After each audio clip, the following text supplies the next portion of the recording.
ছাত্র জনতার আন্দোলনে আওয়ামী লীগ সরকার পতনের পর অপসারণ করা হয় দেশের সব পৌরসভার মেয়র ও কাউন্সিলরদের। স্থবিরতা নেমে আসে পৌরবাসীদের বিভিন্ন সেবামূলক কাজে। সংকট নিরসনে পৌরসভার বিভিন্ন পদে অতিরিক্ত দায়িত্ব দেওয়া হয় সরকারি কর্মকর্তাদের। এরপর থেকেই কুষ্টিয়ার 5টি পৌরসভায় নেমে আসে নাগরিক সেবাতে ধীরগতি।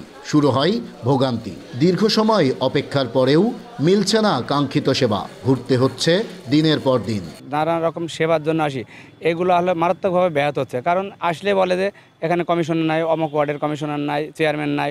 নিবন্ধন আজ 15-20 দিন বা 1 মাস হয়ে যাচ্ছে, এর কোনো দায়িত্ববান লোকই নাই।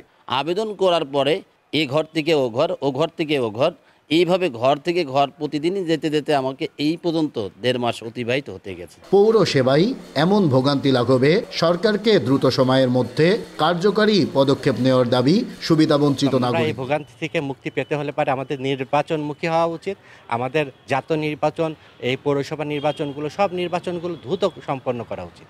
তবে জেলা প্রশাসক বলছেন, পৌরসভায় কাজের গতি বাড়ানো সহ নাগরিক সেবা নিশ্চিতে সব ধরনের পদক্ষেপ নিচ্ছেন তারা। আমরা রেগুলার আমাদের যারা পৌর প্রশাসক আছে তাদেরকে আমরা রেগুলার বলছি যেন ওনারা কোনো বিষয় বা কোনো কাজ যেন সময়ের অতিরিক্ত সময় না নেন।